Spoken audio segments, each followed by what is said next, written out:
From Mafi Chaula, Bejoglo, Mankukope to Avokope, the rainstorm was ravaging. The downpour, which lasted several hours, ripped off roofs, broke down walls, and ravaged some structures. The Ebenezer Healing Church, the structure you see over here made of mud, was supposed to be a safe haven for some of the residents. Some of the kids were hiding in this church whilst it was raining with heavy storm. Unfortunately, the life of a 12-year-old was claimed when this wall fell on him whilst the rainstorm was in session.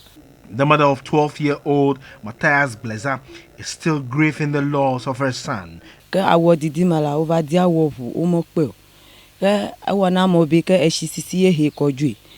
searched for my son, thinking he was carried away by the running water, only for them to find his clothes in the church building.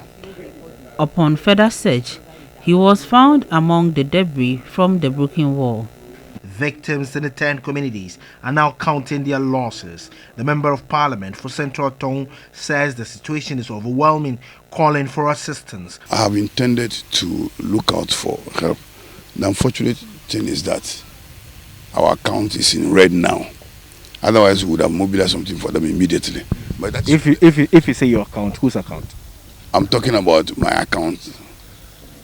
My MP's development account is in the red now because they've not released money since the last end of last year. So, but that should not be the end of it. I am going to make sure that I move around to source some funding to give them some support. The Central Town District Assembly and NADMO say they are constrained.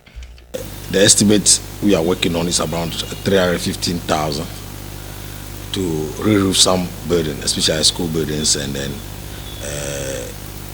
some individual houses, and then also buy some relief items to some affected people. Looking at the level of destruction, what NADMO has now cannot do anything, and it will be dangerous for us to even introduce anything into the system because you can see the number of people who are actually affected by this disaster. The Assembly has meanwhile warned that it will go after persons who build even in villages without permit. Going forward, any building that doesn't come through as or approved by the Assembly, we may ask you not to continue with the construction. We will not concentrate on the cities or the towns, and we will go into the villages, because at the end of the day, they will come back for us for assistance, which is also a cost to us.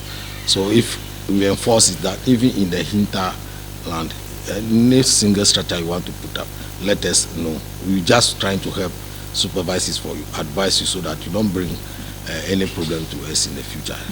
I think that will help us. Komla Kluche, TV3 News, Mafi Kumasi.